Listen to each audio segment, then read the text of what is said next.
time for Millennial Season 7, Episode 9. I'm Andrew. I'm Laura. And I'm Pamela. Happy International Women's Appreciation Day, y'all. That's the day that we are recording this show.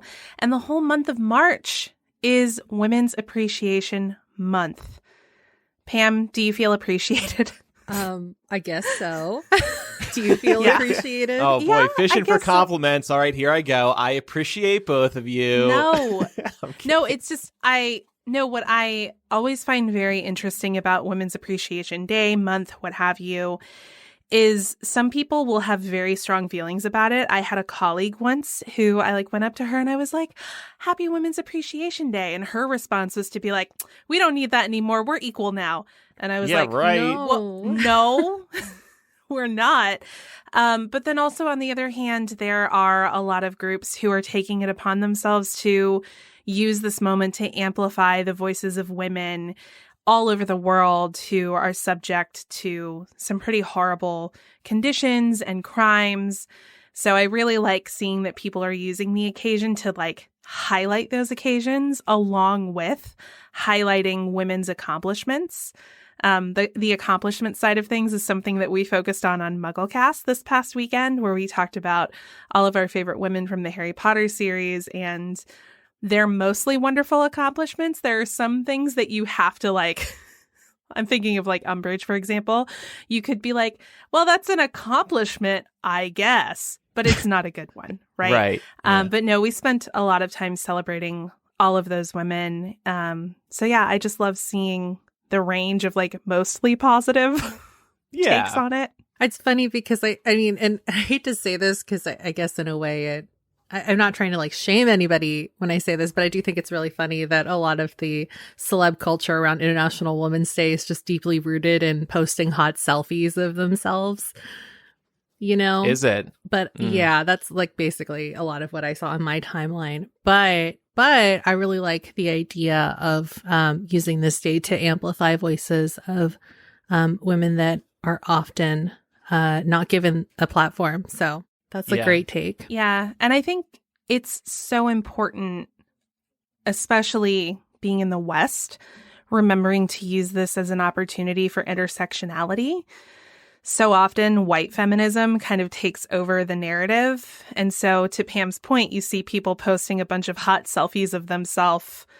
And they're like, so blessed to be a woman in America. And it's like, okay, well, that's not the case for everyone. And also we have our fair share of issues that we have to deal with here too. So I like the reminder that women, that encompasses a whole lot more people than I think white feminism tends to give it credit for. Yeah. Also, Jennifer in the Discord is talking about how International Women's Day has shut out LGBTQ plus folks as well as POC in the past as well. So just important to remember that when you are thinking about today, you should think about all women, not just the traditional definition of what a woman is supposed to be. Yeah. Or not just women who look like you. Right. Exactly. Yeah. Well, we got new album art. This is I don't know how to transition out of that. We had some new artwork made for Millennial, starring our two women and me, for our social media channels. And just to help promote the show, we learned at a podcasting conference a year or two ago, or this was a suggestion that we've run with. When potential new listeners want to check out a podcast, they might go to the website or social media. Let them see smiling faces to know that you're a friendly, down-to-earth podcast. So it turned out really good. Everybody, please do check it out. We've been getting a lot of good feedback about it, too. I did have one question, though, and I meant to ask the artist, Emily.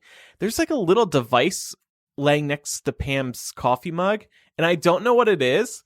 It looks like a pager or a phone from the 90s. I know. I feel like I know what it is, and I think it should have actually been near Laura's coffee cup. It should have been by me. Is that? It's a vape That's pen. That is a vape pen, my friend.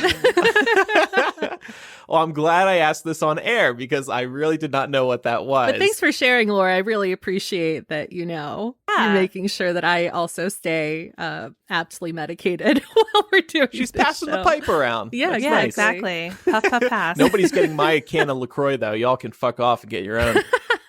So yeah, there's a lot of references to Millennial throughout the artwork. Definitely check it out. And she went above and beyond. She put a bookcase in the frame, and she came up with a bunch of different book titles. You're gonna have to zoom in on the photo to read the titles, but they were really clever. I'm actually really impressed that she came up with those without our input, and yet they're exactly what we would want to put on these book titles, on these book spines. People in the Discord too realized that it was a vape. I don't know, like apparently I'm not looking at vapes enough because I didn't recognize it at all. Don't you live with a smoker? Yeah, I do. But obviously not a cigarette smoker, to clarify. Or are you just thinking about like an actual pen now? Because they're a little bit more pen-like these days. Like an Pat e-cigarette. has a vape pen. Yeah. Not a vape pager. That's like one of the first ones I ever saw. Is just like it's like a little flat black square.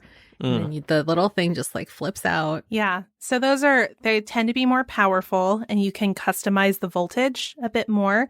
Typically with those just regular old vape pens, there's not much customization that can happen. But, you know, if you like to make some really big clouds as, part of like the smoker lingo culture, those folks might say, then you might want one of those beefier vapes because it allows you to customize the voltage to achieve that effect. Customize the voltage. Yep. Wow.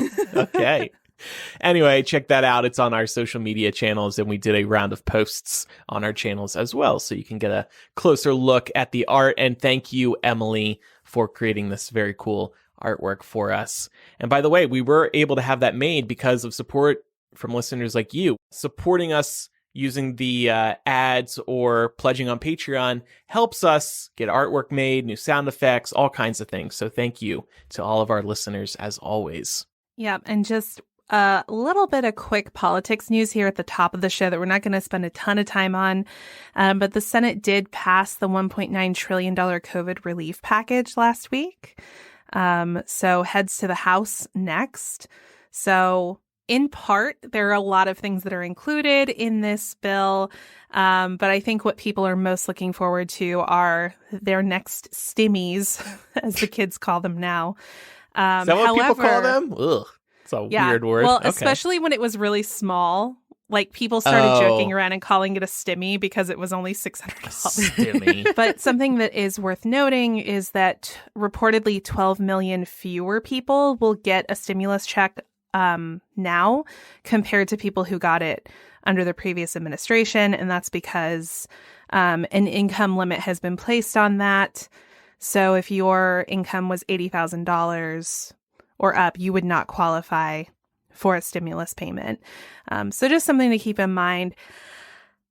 I personally think that if we're going to start nickel and diming people over who made $80,000 versus who made $79,000, when that's really in this day and age like a very middle class salary to have, especially if you live in a city. I just feel like it's unnecessary posturing that's happening, and I just don't see how this helps anybody. I've raised this point before on the show. If somebody gets too much stimulus money, you can easily correct for that when they go to file taxes the following year. Anyone who's already started their tax filing process this year will have noticed that it asks you how much stimulus money you got last year. And if you got too much, then you're going to owe a little bit more on your taxes. I agree with that, but Biden was looking for a compromise, and the Republicans were balking at the price tag of this relief package. So he had to do something, and that was the big compromise. So I just don't get. I'm like, what do you mean? Like, and I don't mean you, Andrew, specifically. I just mean like, what do they mean? Compromise? Democrats control everything. Like, why are they shitting their pants over the minority party not liking something? Couldn't Republicans have filibustered it? They could have, but Democrats could also kill the fucking filibuster. Yeah. And it's just like, come on. Like, my feeling is the Republicans have already shown us that they're going to try and find every loophole, every way to obstruct, because they're already doing it. Mm-hmm. They're already doing it. What was it? Was it Josh Hawley that made them read the entire bill? Yeah, I don't think it was him. But yeah, they had to read the whole damn bill. It was 685 pages. The New York Times was like, and that's longer than Harry Potter and the Half-Blood Prince. And not as enjoyable of a read. But also, I mean, Republicans are threatening to stonewall everything if Democrats kill the filibuster, but they're already stonewalling everything. So why not just kill the filibuster and get some shit done, guys? I know. That's a discussion for another time. Yes, absolutely. And then in another note related to the conversation we had last week about state-level restrictive voting laws, Biden actually signed an executive order to expand voting rights in direct response to some of these measures happening at the state level. So I thought that was like very timely. I didn't know Biden listened to our show. I was going to say, yeah, he listened to the pod, got really angry, said that's a bunch of malarkey, and then he signed this executive order. So thank you, Joe. On a Sunday night. Really? On a Sunday night? He did it on Sunday, like late afternoon. He wasn't pre-gaming for Oprah's interview with Harry and Meghan on Sunday? I know we all were. Okay, so we are going to jump into politics because we've got a few other stories on the docket this week. We are keeping politics a little bit shorter just to make time for those others, but I'm also really glad that we're getting to devote the entire political discussion this week to this topic because it is so important. And that's to say we want to talk today about something we've touched on before, but we've not gone super deep on yet, which is the increase in violence towards the Asian American Pacific Islanders community here in the United States. Before we dive in, I want to give a shout out to Michelle, who has written in requesting coverage of this topic and also kindly gathered their resources and provided them to us to help us put this discussion together. So thank you, Michelle. And I want to start out by saying that I certainly don't mean to imply that this increase in hateful rhetoric isn't happening elsewhere in the world, because it certainly is. But in the US, this is highlighting a couple of very important problems. One, the lack of mainstream representation of Asian people, not just in media, but in general data reporting. And two, how inconsistently the United States is measuring hate crimes year to year.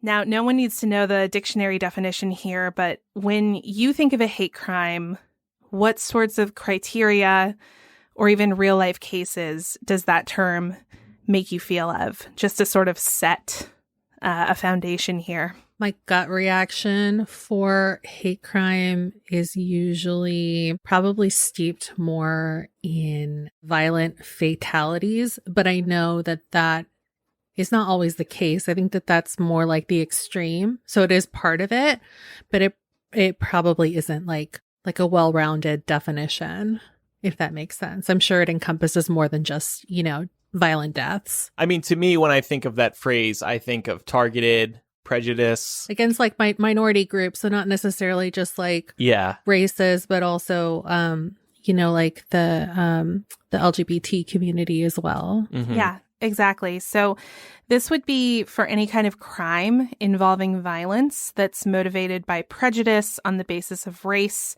national origin, religion, sexual orientation, gender identity, or disability. So yeah, you guys hit it right on the head. And just this year, we've seen some horrific examples of members of the AAPI community being brutalized or even killed. Members and advocates of the community are pointing towards the incendiary rhetoric of former President Trump, who spent nearly a year coming up with nicknames for the coronavirus like Chinese virus and Kung flu, among others.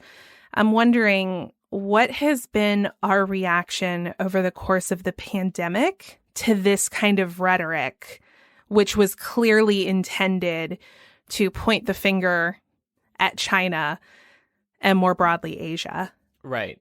I mean, that was going to be my thought. Trump was only doing it to remind people that coronavirus didn't start in America.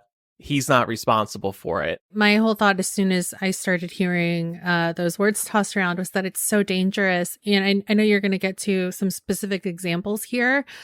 And again, not that it doesn't happen in other places, But violence against Asian Americans specifically, there's a lot of deep-seated history with stuff like that happening where I'm from out here in the Bay Area, probably because our Chinatown is one of the oldest in the country.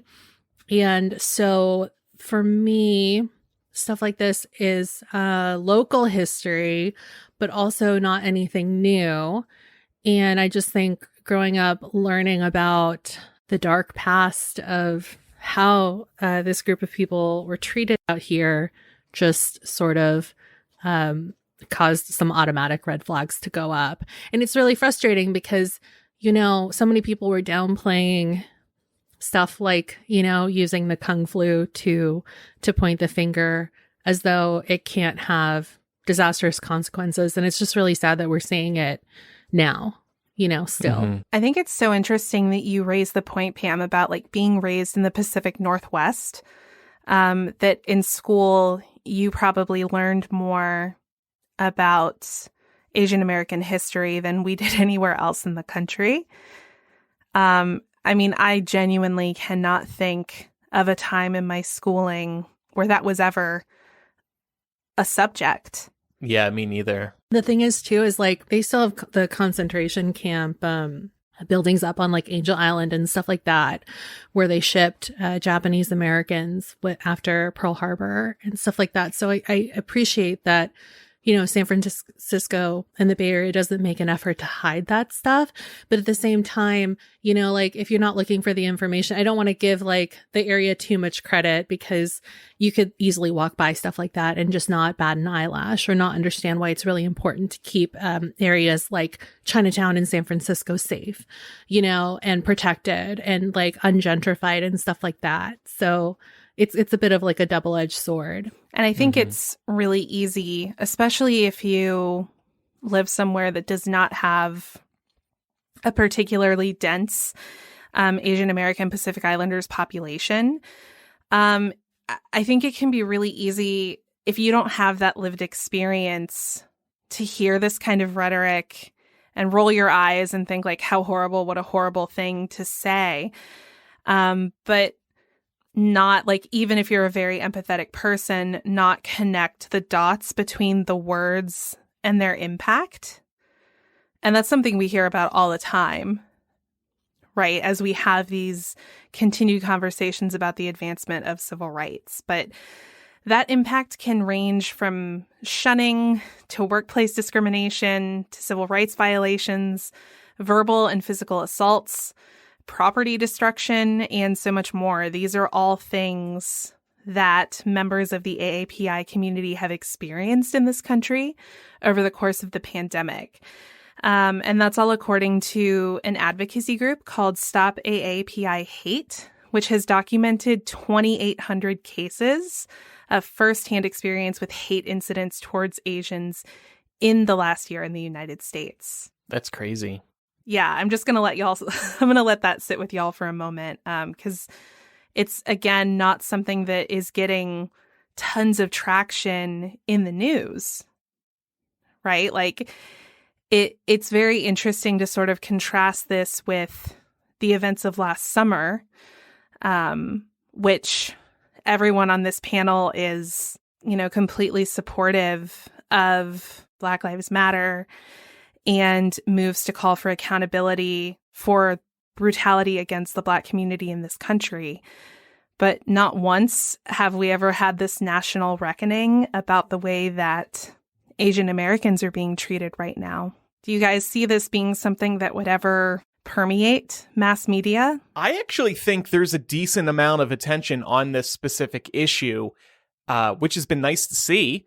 I've actually seen mass media outlets, including Disney, release statements recognizing what's happening and reminding everyone that it's wrong and that we need to do better. And I guess my hope is that the increased attention in time causes a steady decrease in the number of crimes that we're seeing, because recognition amongst the public is a very important first step. It is not being ignored. I don't know if this is quite the same, but I also think that, like, in terms of pop culture, Asian entertainment has never been more relevant. So like the rise of popularity in K-dramas or K-pop groups, and obviously like not every Asian community identifies as Korean. But my point in bringing this up is that I've seen a lot on Twitter, people talking about how if you're, a fan of like any kind of entertainment that's coming out of, Asian countries, then you should be educated on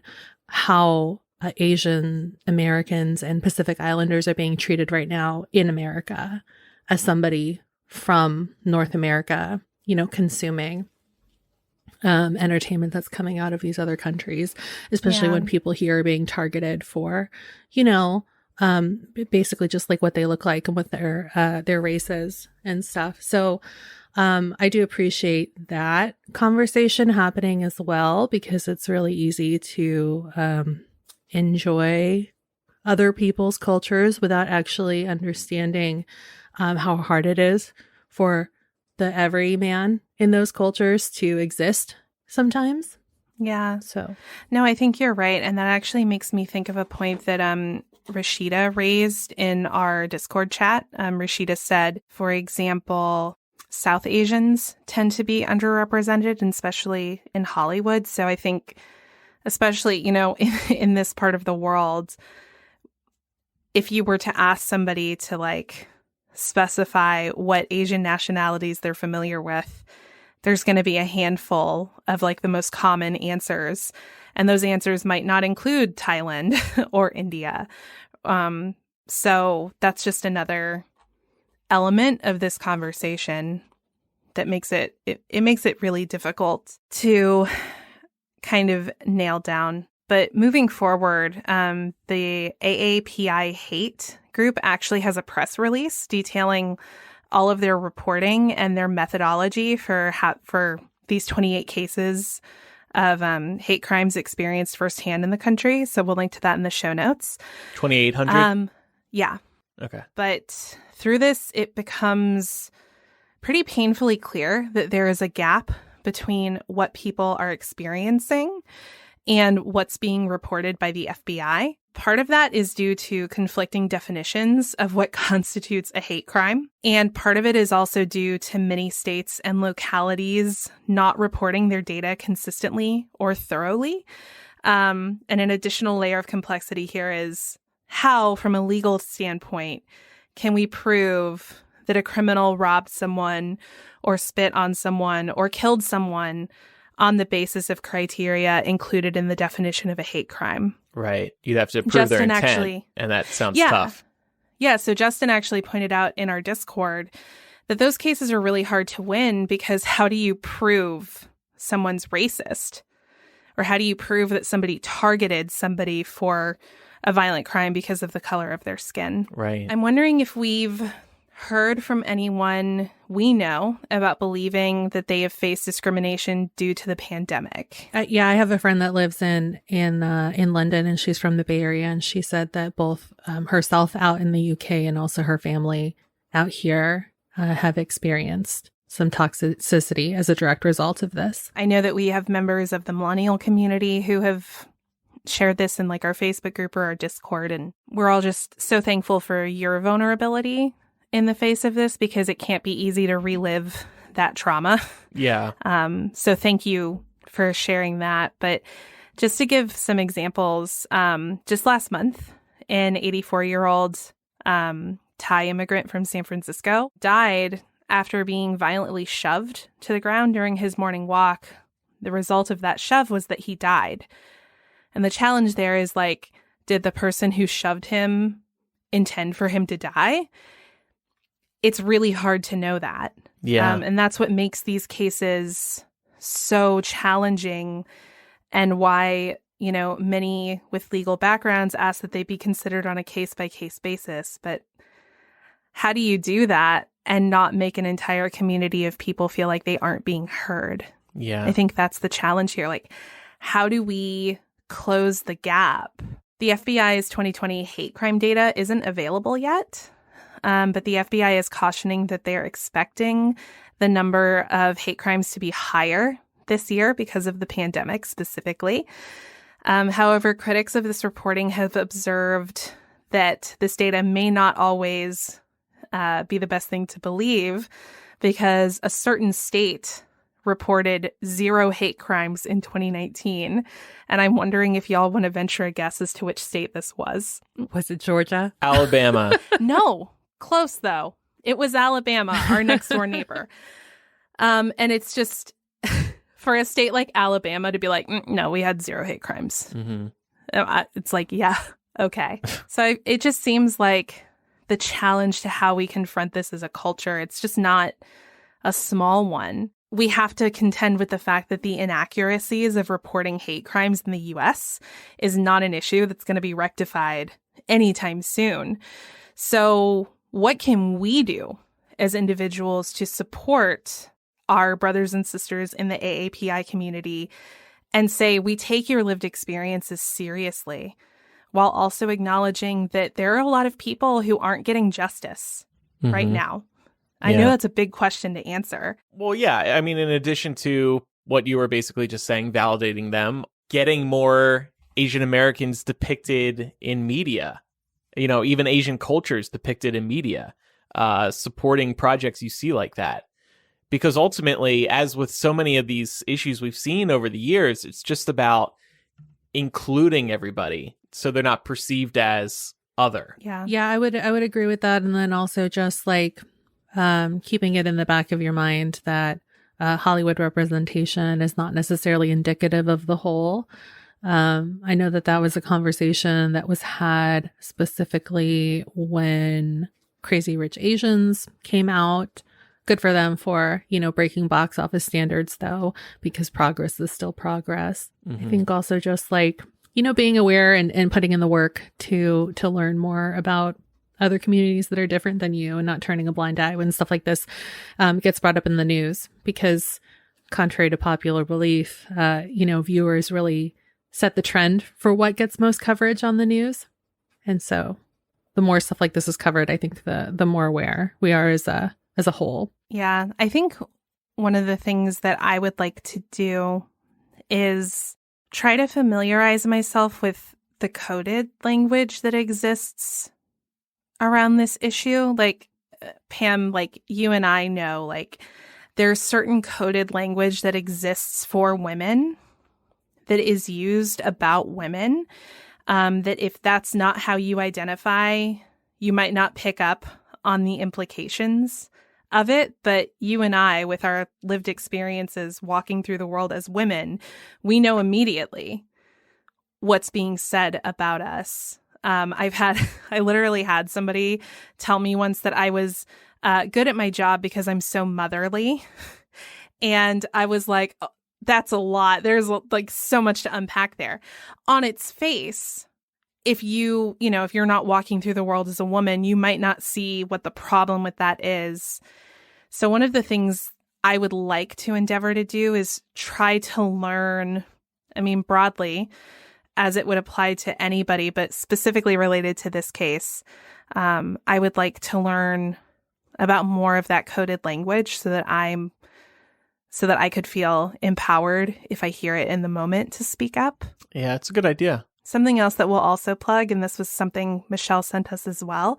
There is an Asian American Pacific Islanders Community Fund that is over on GoFundMe. So we'll provide the link to that in the show notes. They have a $1 million goal, and they are currently at $657,395. So still a good ways to go towards that goal, but this will really help uplift and support members of the community. So we definitely recommend giving there.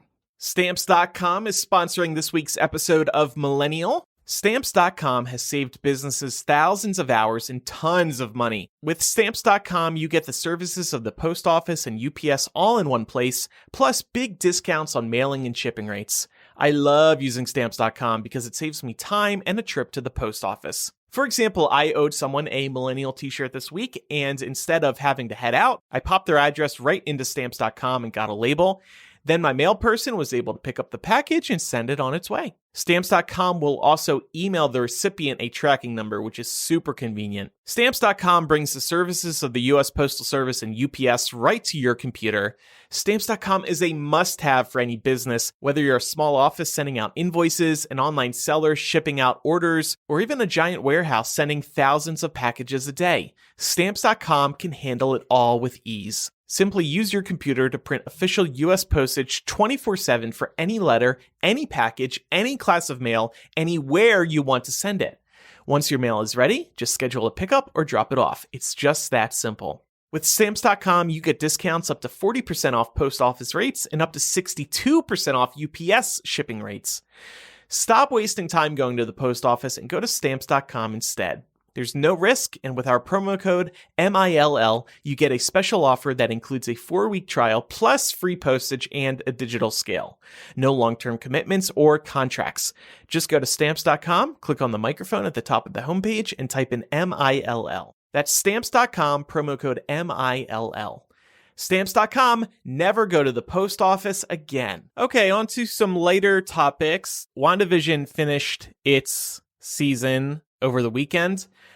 I was not particularly blown away by the finale. I think the focus of the show turned too far to Agatha when I was preferring a bigger war and bigger focus on the people who were outside the bubble. I'm trying to speak cautiously here without spoiling people. While I really love the Agatha song that everybody's been obsessed with, I am not so much as obsessed with the Agatha plotline.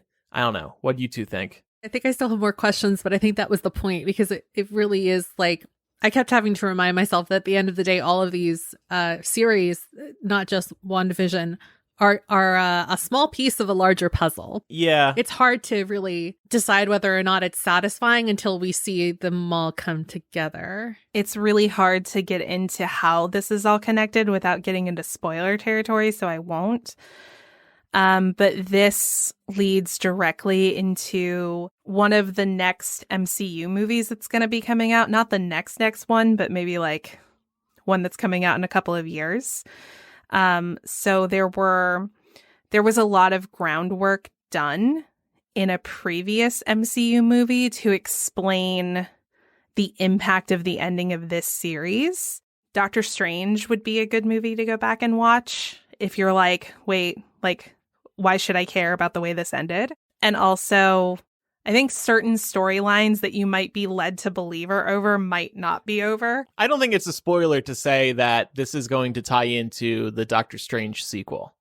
No, not at all. And that comes out in 2022. Yeah, but if you review, like if you went back and watched the first Doctor Strange movie, there would be some stuff that would make you go, oh, okay. That's why. Okay. Yeah. I think I have to do that because it's been a while. Largely, the season on a whole, I was cool with, but the ending, I don't know, it just didn't capture me. I just wasn't feeling it. I will say, in terms of a criticism, I think the show could have benefited from one more episode, because they were really setting up a lot in that last episode. And I think given the show's slow burn, especially in the first few episodes, it could have benefited from an extra episode in there to give them a little more breathing room. But that's my only critique. Well, with WandaVision out of the way, next is Falcon and the Winter Soldier, which premieres March 19th, and it's going to be 6 episodes. And then Loki is getting his own TV series.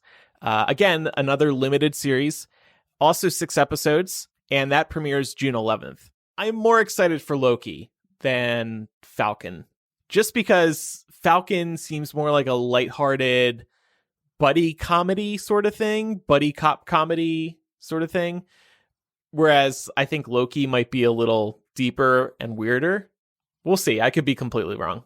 Yeah, I mean, I think that WandaVision provided viewers with something that nobody was quite expecting.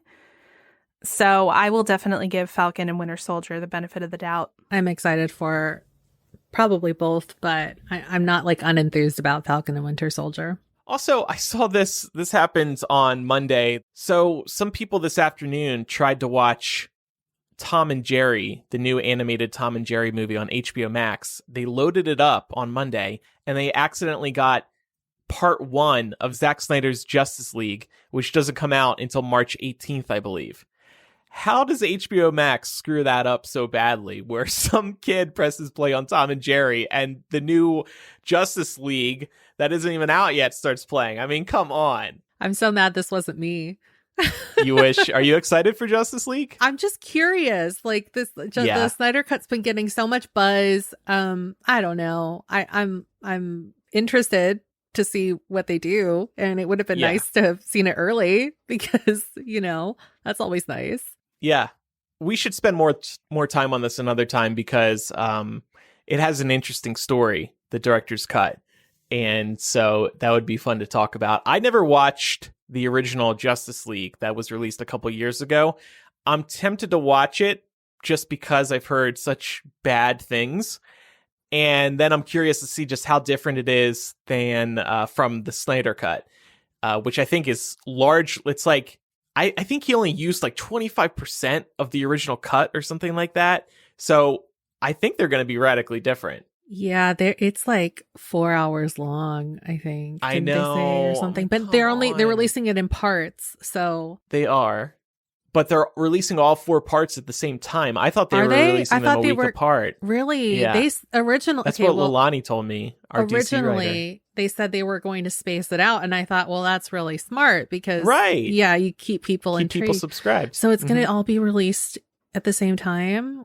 Yeah. God, gonna clear my schedule then, I guess. But then that's like, why is it cut up in 4 parts if it's all being released at once? I don't know. There's a lot, I know that they're expanding on certain characters. And there are going to be some characters that we didn't even see in the original. Yeah, there's going to be a big cameo at the end. I read in a piece on the New York Times. So yeah, I mean, DC fans are super excited. This is what they've wanted all along. Again, maybe we can get into that in greater detail another time. But some people were lucky enough to see Justice League Part 1 on Monday, very early. Good for them. To me, that, if I want to put a crackpot theory out there, WB accidentally did that so that when it started going viral on Twitter, that they accidentally uploaded Justice League, all the DC nerds are going to go click play on Tom and Jerry. And then they're going to artificially boost the Tom and Jerry viewership numbers because people thought if they hit play, they might see Justice League. That's messed up. And I wouldn't put it past the Hollywood studio to do that. Makes sense because I didn't know Tom and Jerry was out today. So. Oh, yeah. Yeah. This is a new movie. It was one of those movies that was supposed to be in theaters. Yeah. And then, like WB said, they're putting all their new movies on HBO Max throughout the year. But screw all that, because on Sunday night, Pam, what were you and I doing? And we were watching Laura? the television event of the year. Oh my God, you watched it too? Yeah. I'm so obsessed with The Crown. I couldn't not watch this. We should have known. Oh my God. Andrew, you should have just texted all 3 of us. I thought you were just texting me. Well, you were the Crown super. You're the royal super fan. Yeah, didn't even see it until an hour in because I was like, everything needs to be turned off so I can focus on Oprah Winfrey's interview with Meghan Markle and Prince Harry. And we were not the only ones that tuned in. The numbers came back and over 17 million people also watched this 2-hour primetime event on CBS or Paramount Plus, because you could also stream it on there if you didn't have cable. Good little push for them since they're the new streamer on the block, kind of. But you can't watch it on demand on Paramount Plus. Ooh. That's a big flub. Because Harpo, I read into this already, Harpo has the on-demand streaming rights. Anyway, yeah, That's a ton of people. I think 17 million people tuned in. I think that number's so big in part because of The Crown. People like me who watched it on Netflix and became more interested in the royal family. Well, I guess Laura too, right? Because you were just saying before we hopped in that The Crown has made you a little bit more invested, right? Yeah, that, but also the sort of intersection of that interest, but also the very real colonialism that was surfaced in this interview and the themes associated with it that defines Meghan Markle's experience as a member of the royal family. Those are things that were very interesting to me, but also enraging. So what were the big revelations, Pam? Yeah, I mean, like, let's talk about that. I guess we can start with, I think one of the most shocking revelations that came out of this was this idea that while Meghan and Harry were expecting Archie, there was apparently some conversations had between Harry and certain other members of the royal family that have not been named about how dark their baby was going to be when he was born. Horrible. Yeah, that was the worst thing that we learned. Yeah. I mean, it's just pure and simple racism. And the royals have a history of racism. And I guess one reason why this is so shocking is because you would think in 2021 this wouldn't be an issue. But it was really disappointing. I liked the point that Meghan mentioned when they were discussing this particularly painful moment for her to revisit, was she was like, I mean, the Commonwealth is primarily populated by people of color. So it would have, never occurred to me to think that this could be anything but like a bonus, that you have people of color in the royal family who, members of the Commonwealth can look to and be like, oh, there are people who look like me there too. But clearly not everyone in the family shares that point of view. We do also know, Oprah did clarify, apparently Harry asked her if she ever had a chance to delve further into that discussion, that she specified that this comment did not come from the Queen or from Philip. So that really narrows down the pool of people that it could have possibly been. I think it was Charles. I think it was Charles too. Yeah. I mean, like, it's fucked up. Yeah, because it has to be somebody high up. It's not going to be like Fergie and Beatrice, There was also this talk of the firm. So there's the family, and then there's the firm, and that's kind of like the business side of the royal family. It's the people working behind the scenes who you never see, you plan their schedules and PR and all that. I thought that was really interesting too, hearing them talk about that, because my thought is, where does the buck stop? And I wish Oprah asked this question. Who is ultimately responsible for the decisions that happen around the royal family? It's got to be the Queen, right? So even though maybe the Queen didn't say this thing, even though maybe the Queen didn't specifically say, cut off Harry financially, don't give him security and stuff like that, let's assume that was all the firm, or maybe Charles. It's also the Queen's fault too, because she's head honcho. Yeah, I was thinking about that too. Like, who's really running the show? Yeah. Like for example, there was this also a terrible revelation that came out about how Meghan's mental health was really bad and how she was thinking about ending her life because things got so bad. And she also went on to talk about how nobody would let her leave to get help, even though she really felt like she needed it. And at that point, it's just like, who's making that decision? Like, are they calling the Queen and asking if this woman can go to the hospital? And the Queen is saying no? And if it's not her, who is it? Who is it? Right. And why isn't it the Queen? And is it a big deal to us if it's actually not the Queen running anything there? And like, why does that person have so much power? I don't know. It's all so interesting. It is really hard to wrap my head around. And it's probably the same for our whole panel. It's like we don't have a royal family in this country. So it's really hard to make heads or tails of like why such a thing is relevant. Not to say that the royal family is irrelevant, but it's like a 1,200-year-old institution that does not exist in this country. And I think that was something that Meghan spoke to as well when she was like, I didn't know anything about the royal family. Mm-hmm. I just fell in love with Harry. Right. Yeah. And she had to learn how to curtsy on the spot. That was kind of a funny moment. Yeah. I think we've kind of run through all these revelations, at least the ones that we have listed here. I mean, Tyler Perry had to help Harry and Meghan get security. Like, that was nuts too.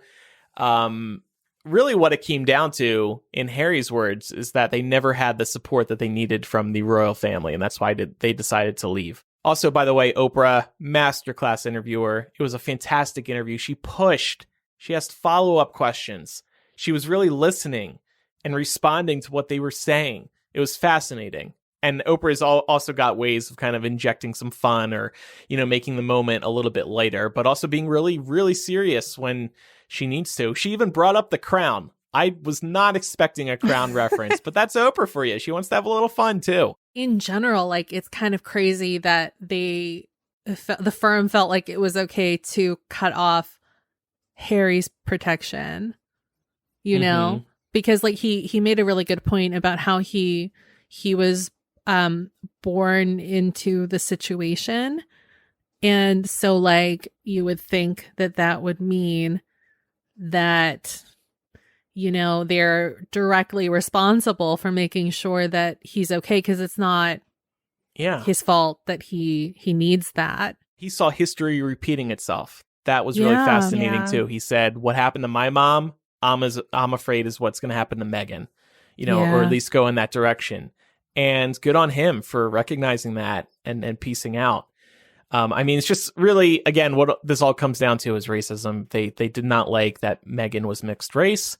They were in fear that this kid was going to be, a darker skin color. Just awful. I guess I can't say I'm a fan of the royal family anymore. Who can after seeing that interview? It's pretty damning. And, none of us I don't think any of us are old enough to like we all remember Diana, but I don't think that we're old enough to remember the significance of her death at the time or the significance of her 1995 interview. Where she levied very similar criticisms against the royal family.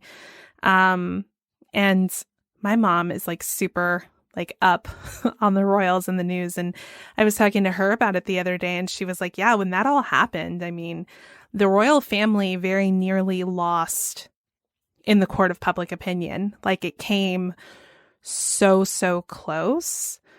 And to her perspective, she was kind of like, I can definitely see why it might appear that the royal family or the firm is trying to do damage control right now ahead of what they see as like a Diana Part 2 situation, which that's pretty disturbing if that's the case. But again, that's just speculation. It's so funny because my mom is the exact same way. Like, she has like a Diana bear and like that little cassette single of Elton John's. She has like all this Diana memorabilia. I don't know if it's like a 90s mom thing or what. It must be. Yeah, but she was just like glued to the television. She stayed up late for this interview, y'all. And she said something very similar, that it's just like very reminiscent whether people want to make connections between Meghan and Diana or not for whatever reason. Yeah, I think that's incredibly intriguing. And also, I thought it was very interesting that Harry said that the only reason that they were able to not that they're like destitute, but the reason that they were able to survive and like do what they did to get out is because of the money that Diana left behind for him. And he made that comment about how he feels like his mom saw it coming, and I wouldn't even be surprised if that were the case. Yeah. So interesting. The royal family have not issued a statement, I don't believe yet, about that interview. Maybe they're going to try to let it blow over. I would have expected if they were going to say something, they would have been prepared for this. Well, the press about Meghan specifically has been particularly vicious in the days leading up to this interview. So I think there may have been some work going on behind the scenes to try and beat them to the punch. Maybe. Yeah. Oh, yeah. Just very quickly, Harry and Meghan are doing just fine. They have a Netflix deal that they inked last fall. They also have I didn't write this in the doc, but there's a Spotify deal as well. So they are going to, be making sure they earn that money to keep the security around, since the royal family isn't going to help out anymore. And they've been financially cut off since the beginning of this year. So they need that Tyler Perry money. And they're trying to get it with podcasts and Netflix originals. All right. We also wanted to speak about internet accessibility today. And to do that, we are joined now by one of our Bay level patrons, Kayla. Hi, Kayla. Hey. Hey. Tell us about yourself. Well, I live in North Central Arkansas with my husband and our 3-year-old and our 4 dogs. I work for a rural telecommunications and broadband company doing marketing and design, public relations. We don't have a marketing department, so like it's anything that's weird and creative kind of falls on my shoulders. So, and because you work at this company, this broadband company, you also told me that you are very passionate about internet accessibility. And it's very interesting to me too, because A, I'm a nerd, and B, it's a really, really important subject. So can you first tell us what is internet accessibility? What does that mean? Yeah, okay. So I think that it's important to clarify that when we're talking about accessibility here, we're talking about like the physical accessibility. We don't mean like the web standards. Like when web designers talk about accessibility, they're more talking about everyone being able to see the content. So even the visually impaired are able to see the content. What we're talking about is more the infrastructure. Being able to get internet, right? A connection to the internet. Being able to get and being able to afford the internet that's available. So what is the current state of high-speed internet availability? Because this is one big factor here. It's not just the price and just simply being able to have that connection if you want it, but also the speed. So what is the current state of high-speed internet availability for rural, which is where you live, or low-income families? Yeah, so I think it's important to first kind of define rural, which is very fluid when we're talking about what the government considers rural.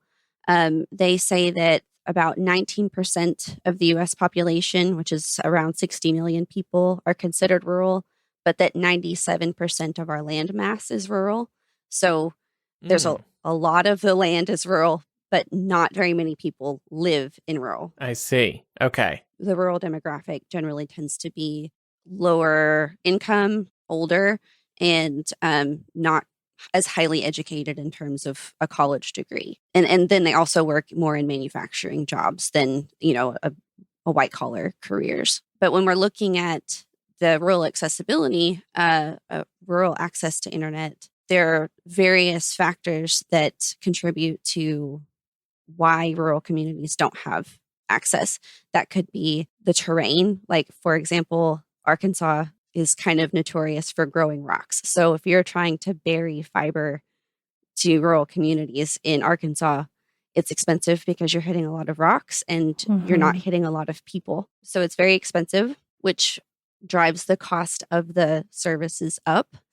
And rural people can't, it's harder for rural people to afford that. All of that to say that the current state of rural access is that you've got fewer people online in rural communities, and COVID has particularly been a hard year for that. Yeah, because now everybody's working from home, or a lot more people are working from home, and a lot of kids are learning from home, and they need a reliable internet connection. They need a fast internet connection for Zoom, Skype, whatever. And they need to be able to afford it. And we'll talk about one way the FCC has been trying to help in that regard in a little bit. But give us some stats on internet access. In 2019, the FCC reported that there were over 421 billion connections in the U.S., but 31% of those were connected below what they consider as the benchmarks for broadband. That's the defining speeds for broadband. As Andrew kind of touched on, at my house, I have a 10-in-1 internet connection. I've got 10 megabytes for download and 1 megabyte per second for upload. The FCC's benchmark for what's considered adequate is 25 megabytes per second download and 3 megabytes per second upload. And we'll touch a little bit later on whether that's adequate, for that being an adequate definition. But working for an internet company and working from home and not being able to have an adequate connection has been probably one of the most frustrating things for me personally during this pandemic. Yeah, I bet. That sounds excruciating. I mean, I'm in pain when my internet goes out for like 10 minutes. So I can't imagine, having like a steady, really slow connection. Yeah. And I love listening to you guys whenever you're like talking about your internet speeds, or you're trying to talk about, you're talking about it's crashing, or I know you guys know what it means for your speeds not to be sufficient. But for rural Americans who are now faced with schooling their kids at home, and they have to drive 20 minutes to the nearest hotspot connection, or to drive 45 minutes to the nearest library just to be able to connect and do their schoolwork, that really sheds a light on the digital divide. Yeah. Yeah. Well, I think too, the problem, and this is probably particularly true of people who live where internet is more accessible. People think of it as like a luxury or like frivolous, like, oh, I get on the internet to watch Netflix, or I got on the internet to like get on Zoom and talk to my friends. But the reality is it is a utility, right? Like it is considered a public utility. Right. But I don't think people think about it that way. No. Yeah. And when I started in my role at my company, I started in an IT support position. So I was doing phone calls with people who were having trouble connecting to their internet. And, we're getting calls from people who are only like at the fastest they're able to get is a 4 megabyte download connection, which won't even support streaming Netflix, in standard def. And I remember one instance talking to a person who was hearing impaired, and their internet connection was out, and they couldn't make phone calls because they couldn't get to their translator service, which was a video-based translation service. Yeah. Wow. So let's share what our speeds and costs are, and then Kayla can cry because I shared mine with her. She was like, "No, I'm so jealous."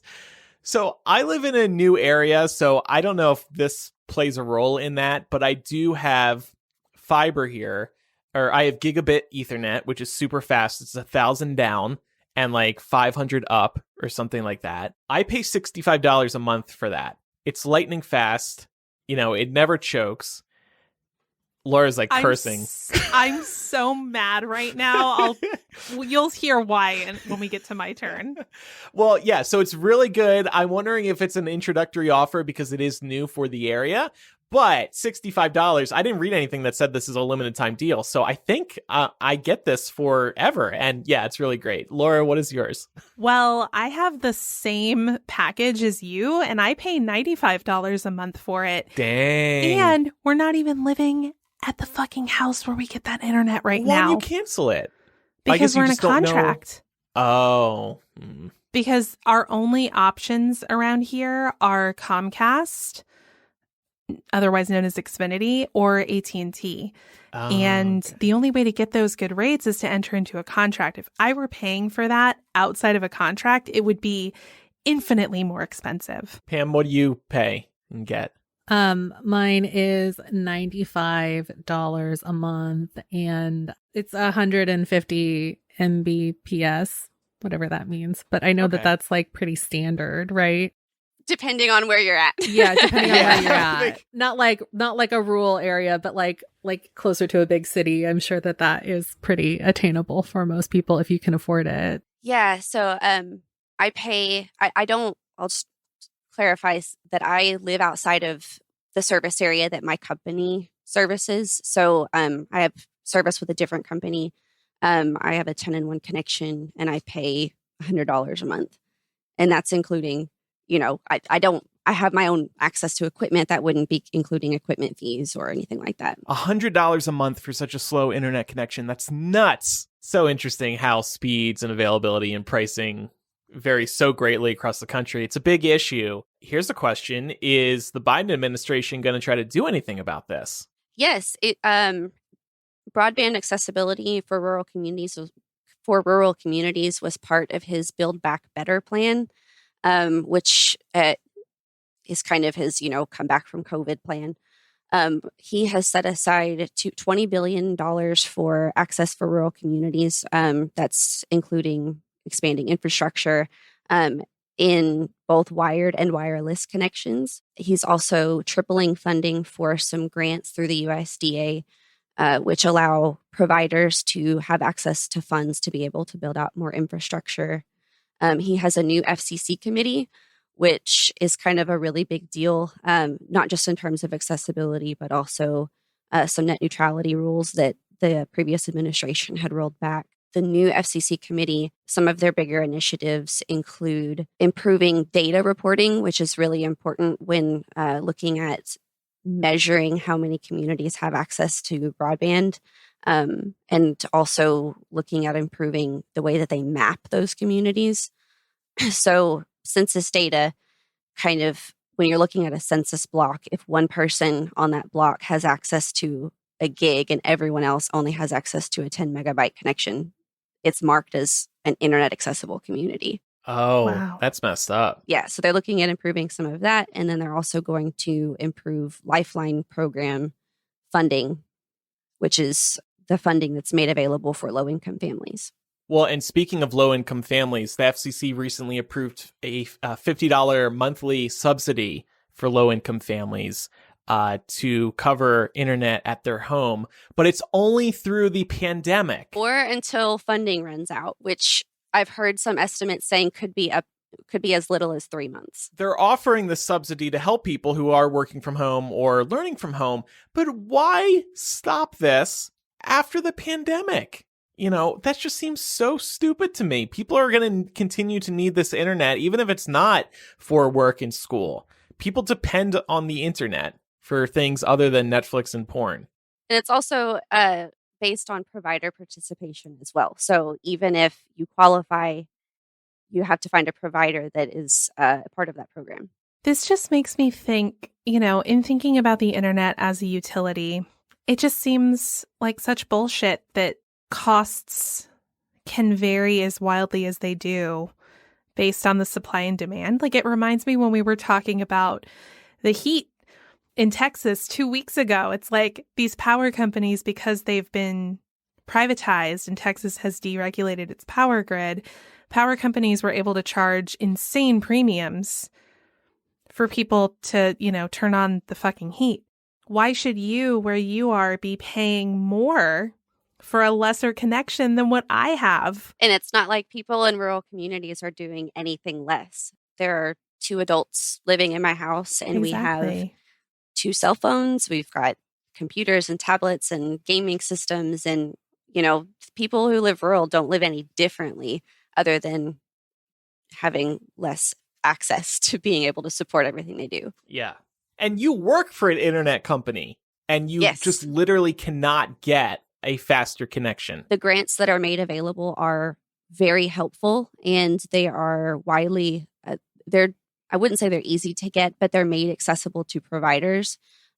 So for example, my company just won a grant to be able to install fiber in a community that is 200 people in the main, the main part of the city. But we're going to be able to provide internet access to nearly 600 homes across that area, which is incredible for a community that's high school, only graduates 30 students a year. Yeah. Wow. Mm-hmm. Something else that's been happening within government, some senators are asking the FCC to change the definition of high-speed internet. This has happened, like you mentioned earlier. It's occurred before. There has been a change.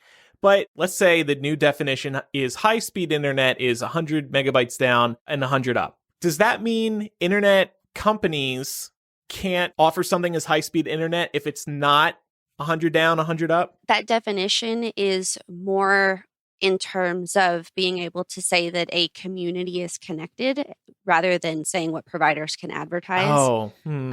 So, and when you think about it, 25 down and 23 up is kind of nothing, especially compared to what you guys have. Agreed. For me, that sounds like a dream. But 10 years ago, that number was 4 down, 1 up. Right. So for us to have changed that definition drastically from 4 to 23 megabytes per second on your download speeds, where are we going to be 10 years from now? Right. That in the whole kind of the idea of changing the definition is being able to future-proof what companies are providing to their customers. We don't want to be in this same situation 15 years from now. So it's important to kind of make sure that what companies are installing with the funding they're given now is going to last these communities through the next 10, 15 years. And you also just think about how the internet and the features that we enjoy online and the apps we enjoy online just get more and more data heavy. They need more bandwidth so they can load faster and provide less latency. And people are getting more and more Internet of Things devices connected to their homes. Yeah. Things that people don't, like your smartwatches and your smart plugs and refrigerators. I mean, things that people don't think about because they're not interacting with them on a day-to-day basis like you do with your phone in your face. Right. Though I vow to never buy a smart fridge. I see those ones with the big Samsung screens. I'm like, who needs that? That's ridiculous. Just a personal opinion, though.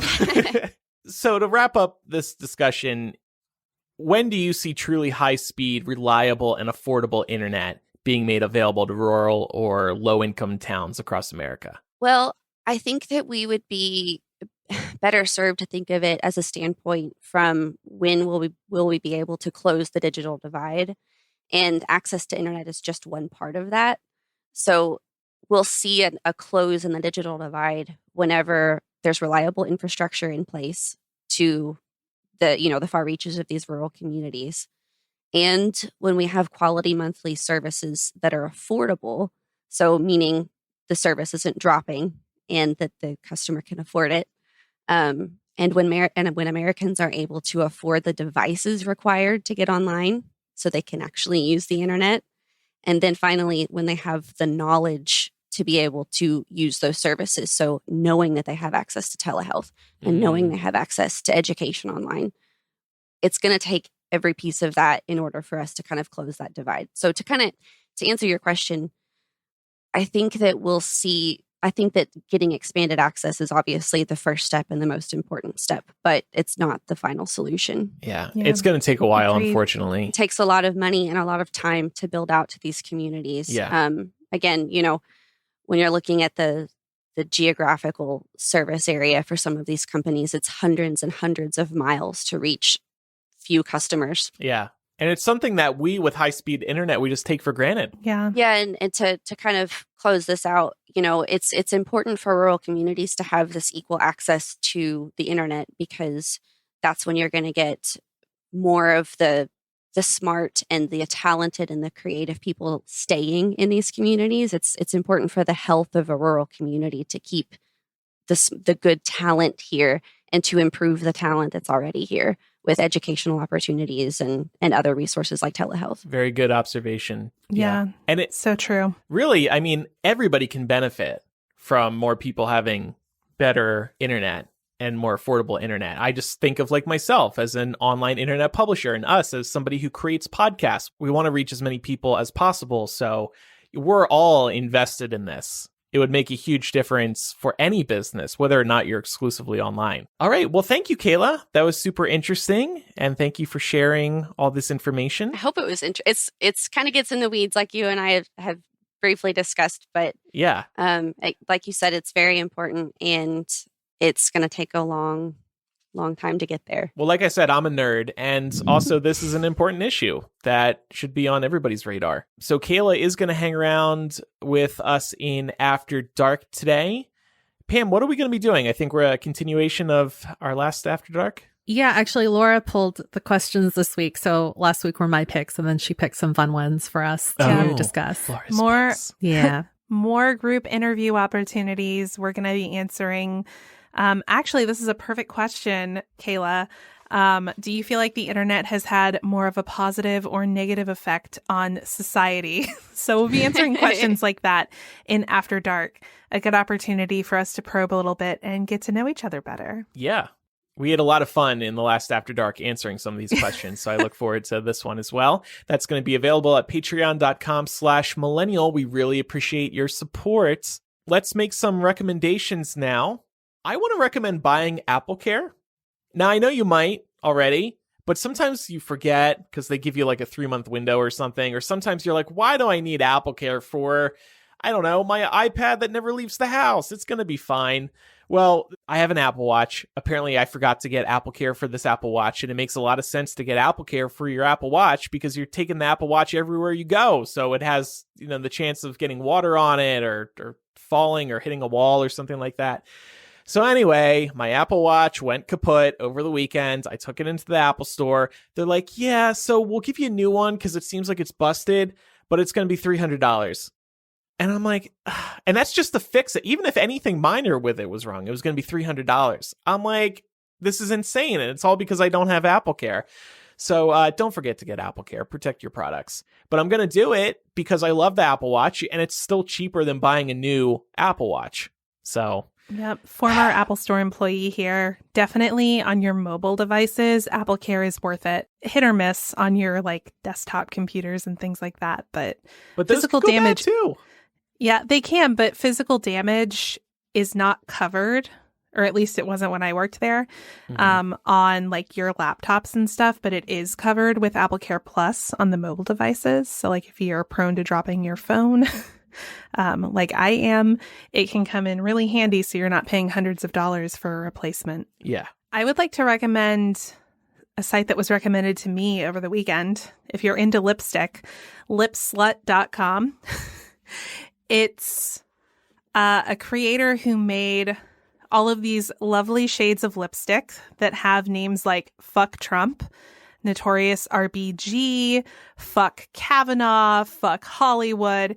Basically, a liberal wish list of what your lipsticks could be named. But the great thing about these is that with each purchase, you can make a donation as part of your purchase towards the ACLU, Planned Parenthood, any number of other causes. So it's great to be able to donate a portion of your purchase to a charity of your choice. And the lip colors are beautiful. So I see 2 of these are called Kevin and Jake, and it says they're made with real tears. Explain that. Yeah.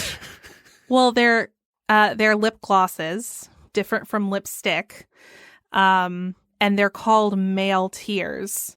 And I guess they've just picked what they perceive to be generic male names. So these are Kevin's tears.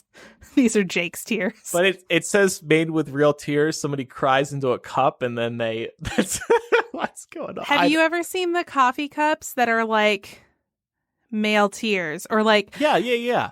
But these are made with real tears? Yes.